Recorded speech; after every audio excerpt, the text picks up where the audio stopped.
Tuning in Forza Horizon 6, ein ganz großes Thema. Mir sind viele Kommentare aufgefallen, viele sind allgemein reingekommen. Ja, es ist wirklich ein großes Thema aktuell, was das Tuning angeht. Der eine kann nicht genug haben, der andere denkt sich so, ja, Tuning ist out. Ja, tatsächlich, da gibt es Kommentare, die meinen, Japan und so weiter und Tuning, das hat nichts mit der Moderne zu tun, es ist einfach out. Ja, der Herr hat noch nie was von Daikoku wahrscheinlich auch gehört, aber gut, auf solche Sachen gehen wir gleich mal ein. Vor allem geht es natürlich ums Tuning. Viele wünschen sich Neonbeleuchtung oder allgemein Tuning wie damals in Need for Speed und das sind natürlich kräftige Aussagen. Gut, man kann jetzt davon ausgehen, dass viele da einfach gar nicht so lange bei Forza dabei sind, dass sie sich irgendwie einen Reim darauf machen könnten, wie denn eigentlich der Stil von Forza Horizon so ist. Und ja, es ist immer so eine ganz besondere Thematik, vor allem da jetzt Need for Speed weg ist, scheinen sich viele zu wünschen, dass Forza einfach den Platz von Need for Speed einnimmt, was aber irgendwo unrealistisch ist. Ich habe mir auf jeden Fall nochmal das Tuning angeguckt und ich wusste eigentlich ja auch schon vorher, dass Forza natürlich viel Tuning hat. Denn es gibt wirklich Leute da draußen, die behaupten, ja, Horizon hat so gut wie gar kein Tuning. Jetzt bin ich aber mal rangegangen, hab's mal verglichen mit Underground 1 und 2 und so weiter. Und ja, man kann natürlich viel tunen in Underground 2, aber das waren ja auch andere Zeiten. Zum einen war dieses Tuning damals komplett im Hype, aber so richtig hardcore.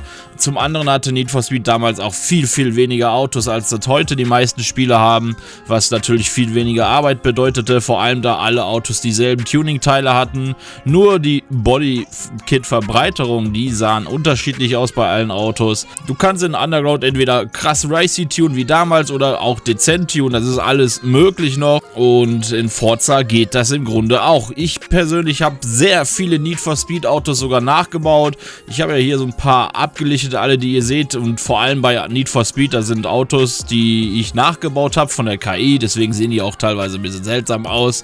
Das ist jetzt nicht unbedingt mein Stil. Der Engine S2000 zum Beispiel ist von der KI, genauso wie dieser grüne 350Z, der da in so einem ganz legendären Underground-Rennen mitfährt und gerne mal mit Rubberband richtig reingehämmert hat. Das Ding ist, könnt ihr euch vorstellen, dass ein Forza so aussieht? Ja, am besten alles drum und dran. Tonnenweise Bodykits, Kofferraumausbau und am besten was noch? Hydraulik vielleicht? Nein, natürlich nicht. Forza hat schon ziemlich viel Tuning und ja, das mit dem Neon, ich kann es irgendwie verstehen, ja, dass sich viele das wünschen. Ich würde jetzt auch nichts dagegen haben, aber ich kann euch jetzt schon sagen, die Wahrscheinlichkeit ist ziemlich gering, weil es einfach nicht im Stil von Horizon ist. Mit dem Japan-Setting gibt es zwar neue Hoffnungen und selbst wenn sie Neon planen, wird das nicht auf alle Autos zutreffen, denn ich glaube nicht, dass viele Fahrzeughersteller da cool mit sind, dass einige ihrer Oldtimer oder so auf einmal aussehen wie eine Kirmesbude. Ja, das soll jetzt gar nicht abwertend klingen, aber gut, Neonbeleuchtung und gewisses Tuning passt halt auch nicht zu allen Autos. Ich meine, ein Bentley oder so, den kann man verbasteln. Ja, in Japan gibt es halt auch eine Szene, die macht Extrem-Tuning, da gehen wir gleich auch nochmal drauf ein, aber naja, muss jetzt nicht sein. Ich glaube, da wird auch Bentley sagen, nee Bro, und dann kriegt ihr unser Auto halt nicht im Spiel. Das gleiche gilt bei Ferrari, die würden auch nicht zulassen, dass ihr Ferrari F40 komplett misshandelt wird. Vor allem Ferrari ist da ja relativ streng. Auch für Ferraris gibt es natürlich auch Bodykits, aber da hat Ferrari selbst auch immer ein ganz scharfes Auge drauf, ne? Und der Unterschied auch, der von zwischen Need for Speed zum Beispiel und Forza besteht, ist auch, dass Forza halt 90% oder fast alles, außer vielleicht die Forza Aero und so bestimmte Sachen, markenlizenzierte Tuning-Teile hat. Bei Need for Speed gibt es auch hier und da ein paar lizenzierte, aber meistens erfinden sie die Dinger und modellieren die komplett neu aus dem Nichts, genau wie damals in Need for Speed Underground und so weiter. Das ist halt auch nochmal ein Riesenunterschied, aber vor allem, was halt dieses Tuning-Thema so kompliziert und schwierig macht, ist die schiere Masse an Autos. Und jeder hat ja gefühlt so sein eigenes Lieblingsauto und dann für jeden Wagen so massiv viel Tuning anzubieten, wie man das immer wieder hört, was sich manche wünschen, das ist natürlich super schwierig und fast unmöglich. Ich meine, wir kriegen ja jetzt schon neue Autos mit neuen Bodykits und so weiter. Auch alte Autos wie zum Beispiel der Silvia bekommen auch neue Bodykits und. Also mehr Tuning wird es auf jeden Fall geben. Aber ich frage mich halt immer, wenn ich manche Kommentare sehe, was erwarten die eigentlich? Es wird halt nun mal niemals ein Need for Speed Ersatz sein und wir haben schon sehr viel Tuning und ich bin auch dafür, dass wir mehr Tuning kriegen und zum Beispiel Auspuffanlagen, da könnte ich sogar noch sagen, ja, wäre auch mal cool, weil manche Stoßstangen haben einfach so winzige Kackausspuffanlagen und so, das sieht nicht aus, so ein bisschen hier und da mehr, aber ich sag mal so Sachen wie Kofferraumausbau oder 20 verschiedene Spoiler pro Auto, Frontstoßstangen und so in großen Massen, Hydraulik am besten noch oder andersfarbige Scheinwerfer, das ist einfach, nein, das wird nicht passieren, weil es einfach Forza ist und Forza steht halt auch für was anderes als dieses Extremtuning. Und ja, KX und solche Geschichten haben ja so viel Tuning, ja, die haben aber auch keine lizenzierten Autos, die können machen, was sie wollen. Aber gehen wir einmal grob darauf ein, was denn aktuell so das Problem in der Community ist, und zwar wirklich diese verschiedenen Gruppen, die da gegeneinander sich jetzt zerfetzen teilweise. Hier haben wir auf jeden Fall jetzt erstmal einen Kommentar, der ist wirklich Highlight, da wusste ich gar nicht, was ich dazu sagen soll. Da schrieb er, enttäuscht von der Entscheidung, dass wir Häuser und so weiter bauen. Ganz ehrlich, wer hat gedacht, Lager in einem Racing-Game zu bauen wäre cool. Irgendwie unnötig, keine Bereicherung fürs Game. Was eine dumme Idee. Anstatt gutes Tuning reinzumachen, wie vor 20 Jahren bei Need for Speed Underground 1. Das hätte mir gereicht. Was soll der Mist mit den Häusern, Garagen und so weiter? Ich will ein Racing-Game zocken und nicht bauen. Und Japan mit einer Tuning-Kultur das anzutun, zeigt mir ganz klar, die haben es nicht kapiert, was wir wollen. Anscheinend haben sie nur nicht kapiert, was du möchtest. Denn bisher ist der Kommentar komplett sinnbefreit. Ja, wir bauen erstens keine Häuser, wir können unsere Garagen dekorieren und Autos reinstellen. Also weiß ich nicht, was da das Problem an diesem Feature ist. Vermutlich hat er nur nicht ganz verstanden, was mit diesem Gelände gemeint ist, hinter dem einen Haus, was man freischalten kann, wo ihr bauen könnt, was ihr wollt. Jetzt haben sie da im Video natürlich irgendwie so eine Art Villa gezeigt oder so, aber das muss ja nicht sein. Du kannst da auch eine Rennstrecke hinbauen oder sonst was. Du kannst machen, was du willst, und Leute, die in deiner Kolonne sind, können das dann sehen. Das hat aber nichts mit den Garagen von den anderen Häusern zu tun. Die siehst du von außen erstmal gar nicht. Und ja, ich finde das Feature mega geil, dass der Kolonnenführer da eine Fläche hat, wo er dann irgendwas hinbauen kann und die anderen sehen das. Oder er tritt halt bei anderen bei, die was Cooles gebaut haben. Also das ist ein mega Feature. Weiß ich nicht, warum man da sich drüber beschwert. Sei doch froh, dass es sowas gibt. Also echt cool.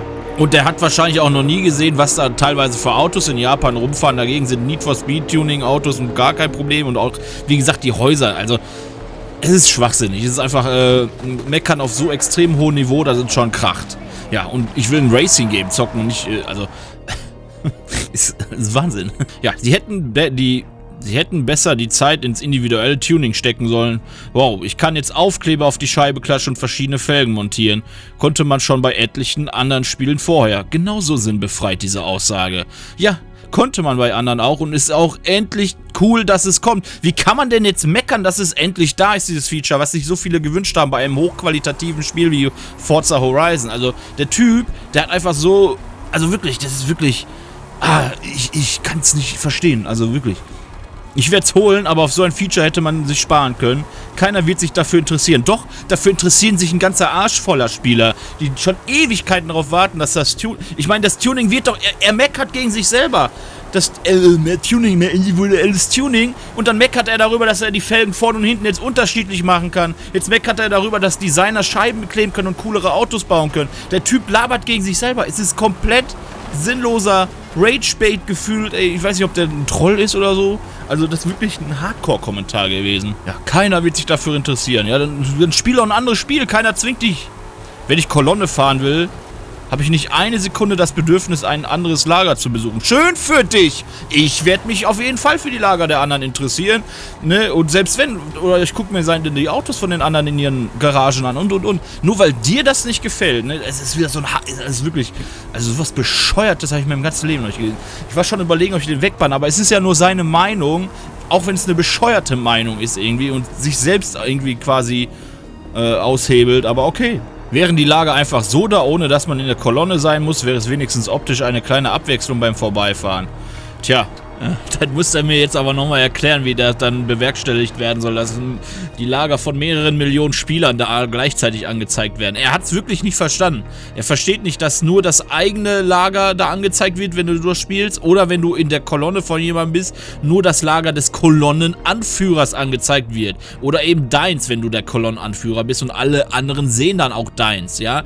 Du wirst in einer Kolonne immer nur das Lager des Anführers sehen, sonst niemanden, außer du bist im Einzelspieler, dann siehst du immer deins. Oder du machst halt ein eigenes Lager auf. Jetzt habe ich mich schon wiederholt, aber you know what I mean. Aber das war einfach nur mal so ein Beispiel dafür. Da gibt es noch ganz viele andere Kommentare, wo ich den Kopf schütteln musste und mir dachte, okay, was genau geht da jetzt ab? Ich meine, das ist genau dasselbe Thema wie, oh, es wird kein Audi da sein, es wird kein VW da sein, oh, hoffentlich kommt Subaru zurück, oh, es wird keine amerikanischen Autos zu Release geben. Leute, wir wissen gerade mal von ungefähr 106 Autos aus dem Trailer. Ja, 93 bestätigte, plus ein paar versteckte. Und die fangen schon alle an durchzudrehen. Da fehlen noch über 400 Autos. Ist euch das eigentlich klar? Und wie genau stellt ihr euch vor, wollen die diese restlichen 400, fast 450 Autos auffüllen ohne amerikanische Autos, ohne Audi, ohne VW, ohne Subaru? Also auf die Autoliste bin ich gespannt, Leute. Aber gut, kommen wir zurück zum Thema Tuning. Ja, wie gesagt, ihr habt jetzt einiges auch im Hintergrund gesehen. Tuning gibt es wirklich genug. Klar, es ist nicht das Ausmaß wie bei einem Spiel, welches keine lizenzierten Autos hat. Ne, der Unterschied ist halt, ein Forza Horizon ist halt ein Big Game. Es ist das größte, erfolgreichste Open-World-Rennspiel auf dieser beschissenen blauen Kugel. Ob ihr es wahrhaben wollt oder nicht. Und gegen Spiele, die einfach keine Lizenz haben und einfach ihre Autos da reinknallen, ja, ob es jetzt legal ist oder nicht, kann es natürlich keine Chance haben in Sachen Tuning, weil die Qualität erstens 100-mal höher ist bei den Autos, zweitens alles lizenziert ist und da einfach zu viele Autos sind, ja. Und da für jeden Wagen irgendwas zu machen, ist einfach unmöglich. Vor allem, weil die Entwickler bzw. Fahrzeughersteller gar keinen Bock drauf haben, dass einer ihrer Ferrari-Oldtimer mit einem beschissenen Unterbodenlicht rumfährt. Während ich es selbst natürlich feiern würde, wenn unsere JDM-Wagen und so weiter wenigstens Unterbodenlicht bekommen würden. Und ich hatte es vorhin schon erwähnt, das ist das Einzige, was ich mir vorstellen kann. Sollten die Entwickler daran denken, irgendwie Unterbodenlicht einzuführen, wird es wahrscheinlich nur auf gewisse Fahrzeugsorten, ja, funktionieren. Würde mich echt wundern, wenn es bei allen so ist. Nee, kann ich mir ehrlich gesagt nicht vorstellen. Aber ja, das gleiche gilt halt für dieses massive Tuning. Das wird auch nur bei ausgewählten Autos ein bisschen weiter ausgebaut. Und ich denke, das reicht auch. Denn man kann Autos auch ohne extrem viel Auswahl schön machen. Ne, man kann die dezent tunen oder man kann auch einfach ausrasten. Für alles ist was da. Dank des verbesserten Design-Editors jetzt wird das alles natürlich noch cooler mit beklebten Scheiben und so weiter, verschiedene Felgen. Und das ist ja noch gar nicht alles. Wir haben ja noch nicht alles gesehen. Es werden bestimmt noch einige Features gezeigt. Wir haben ja noch nicht mal was vom Event Lab gesehen. Wir wissen nur, dass wir den im Multiplayer jetzt benutzen können und Strecken bauen können. Ich denke, sie werden uns irgendwann noch zeigen. Ja, tuningmäßig hat sich das und das verändert. Vieles wurde ja auch in Horizon 5 noch getestet. Es gibt da Autos, die haben gewisse Einstellungsfunktionen, die andere ältere Modelle gar nicht haben. Ja, zum Beispiel der Toyota GR, die neueren, die haben da Sachen bei dem Fahrwerk bzw. Rädern, die du einstellen kannst, die du bei anderen Autos nicht einstellen kannst. Und ich denke mal, das wird dann auch auf die neuen Autos alle übertragen sein, auf die es vorher nicht hatten. Und overall kann man sagen, ja, dieser Spruch von wegen Forza Horizon hat ja kein Tuning. Ich bin mir nicht genau sicher, ob die Leute das ernst meinen oder ob die das nur sagen, weil sie irgendwie einfach viel mehr Tuning haben wollen oder weil sie keine Ahnung von Forza haben. Weil, ja, Forza Horizon ist kein Need for Speed und wird niemals ein Need for Speed sein. Ja, das ist einfach, das braucht es auch gar nicht. Dieses Spiel kommt ganz wunderbar ohne aus und die Möglichkeiten, die wir bereits haben, sind schon mehr als ausreichend für die meisten Autos. Mehr ist immer gut, ne? Ich habe ja auch gar nichts dagegen, wie gesagt, wenn diese typischen Autos immer ein bisschen mehr Tuning kriegen und auch Originalbauteile. Jetzt zum Beispiel BMW ist ja auch so eine Sache, neuere Teile, da hat man von JDM-Tuning, will man da ja aber gar nichts sehen, aber da gibt es auch AC-Schnitzer-Kits und so weiter. Ja, da kann man sich natürlich mehr wünschen, würde ich auch feiern und es wird da bestimmt auch mehr geben in Zukunft, ne? Aber man muss auch bedenken, die arbeiten halt nicht nur am Tuning und so weiter, die haben halt auch eine begrenzte Zahl an Entwickler und müssen sich da um alles Mögliche kümmern. Und es würde mich auch gar nicht wundern, wenn wir am Anfang erstmal gar keine Tuning-Teile haben, beziehungsweise einige verschwinden, wie zum Beispiel Rocket Bunny in Horizon 5. Ja, das wurde einfach rausgenommen, nur um es dann später zu liefern. Ja, das ist auch nur so eine Sache. Und dann kommen wir mal kurz noch zu diesem Ultra-Tuning. Ne, viele wünschen sich ja dieses Japan-psychopathische Hardcore-Tuning. Da gibt es ja dieses Bosozoku-Tuning, keine Ahnung, ist wahrscheinlich falsch ausgesprochen. Da habe ich sogar schon mal was zu gemacht. Und das ist auch super unwahrscheinlich, dass ihr eure Autos so umbauen könnt. Aber das heißt nicht, dass es nicht existieren wird. Wir haben nämlich schon gesehen, zum Beispiel der Mazda MX-5 da komplett durchgeknallt mit 2 Turboladern in den Scheinwerfern. Es besteht halt die Möglichkeit, dass wir diese Dinger entweder in Showrennen fahren können, so wie der Monster Truck, oder was noch cooler wäre natürlich, dass wir ein paar davon als Forza Edition bekommen. Und ja, da können wir zwar selber nicht viel dran machen, aber immerhin gibt es die dann.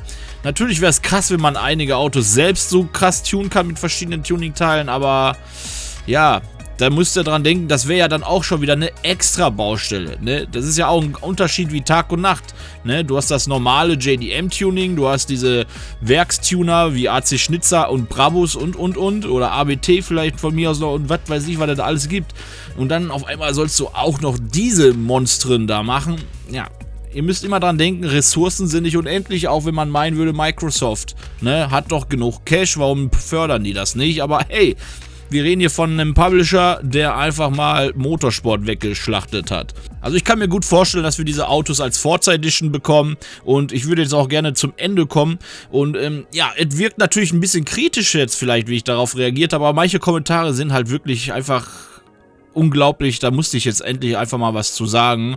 Ne, jeder kann seine Meinung haben, deswegen habe ich die von dem einen Kollege ja auch gar nicht gelöscht, so, ne, aber hört doch einfach mal genau zu und wartet doch erstmal noch ab. Wenn das Spiel raus ist und ein paar Monate vergangen sind und dann ist nichts passiert, dann kann man sich immer noch beschweren über irgendwelche Sachen. Aber im Moment müssen wir erstmal abwarten. Es werden noch viele Fahrzeugmarken revealed. Viele Fahrzeugmarken werden vielleicht auch gar nicht im Spiel sein und erst im Laufe der Zeit kommen, wie zum Beispiel Mitsubishi in Horizon 3. Luft holen. Oder Alfa Romeo und Lancia in Horizon 5. Die wurden auch mit Absicht zurückgehalten, obwohl sie in den Anfangstrailern zu sehen waren. Und ja, wir wissen nicht, ob da die Leute immer noch so drauf sind, die Entwickler, und das auch wieder machen werden, wie damals in Horizon 5 oder nicht. Ne, da bleibt mal abzuwarten. Ich bin da auf einiges gespannt. Und ja, ich kann mir am Ende jetzt, wie gesagt, vorstellen, Neonbeleuchtung, ja, vielleicht, wenn dann aber auch wirklich nur bei gewissen ausgewählten Autos, weil ich kann es mir nicht vorstellen, dass bei dem breiten Spektrum an Autos wirklich alle Entwickler bzw. Hersteller sagen, ja, denn das ist ja das nächste Thema. Ihr dürft nicht einfach erwarten, Forza sagt jetzt, ja, wir machen Neon und dann machen die das. Die müssen die Fahrzeugentwickler bzw. Hersteller schon, mein Gott, immer wieder, ja, die müssen da erstmal nachfragen. Und wenn Bentley und so sagt, nö, dann passiert das halt auch nicht. Ne, das ist alles nicht so einfach. Und ja, ich hoffe natürlich, wie gesagt, dass wir mehr Tuning kriegen. Und das werden wir ja auch. Wir haben ja schon bestätigt gekriegt, dass einige Autos neue Bodykits haben. Aber dieses ausufernde Tuning wie Unterbodenlicht und so weiter, da sollte man lieber damit rechnen, dass es vielleicht nicht passieren wird. Und dann sollte man auch nicht enttäuscht sein. Aber ja, warten wir mal ab, was die Zukunft bringt. Forza macht Riesensprünge. Wie gesagt, was wir da bis jetzt gesehen haben, sind absolut coole neue Features. Wer meint, das wäre nur ein Rip-Off von dem Vorgänger, ist komplett am Leben vorbei. Ganz ehrlich, erstens, die Map ist wahrscheinlich 100-mal besser. Was wir bis jetzt gesehen haben, ist einfach wundervoll. Ja, ohne da jetzt wirklich nur den Fanboy raushängen zu lassen. Wir haben neue Features vorgestellt bekommen bereits, die es vorher noch nie gegeben hat. Features, die sich lange gewünscht wurden. Ja, und dazu sagen, das ist einfach nur Horizon 5 2.0, ist absoluter Quatsch. Dann kann ich dir nur empfehlen, lass die Finger davon. Am besten machst du die Fliege und gehst die Spiele spielen, die dir gefallen und lässt Horizon einfach in Ruhe. ne? Weil ich kann es nicht nachvollziehen und ja, ihr wisst, ich bin ehrlich offen.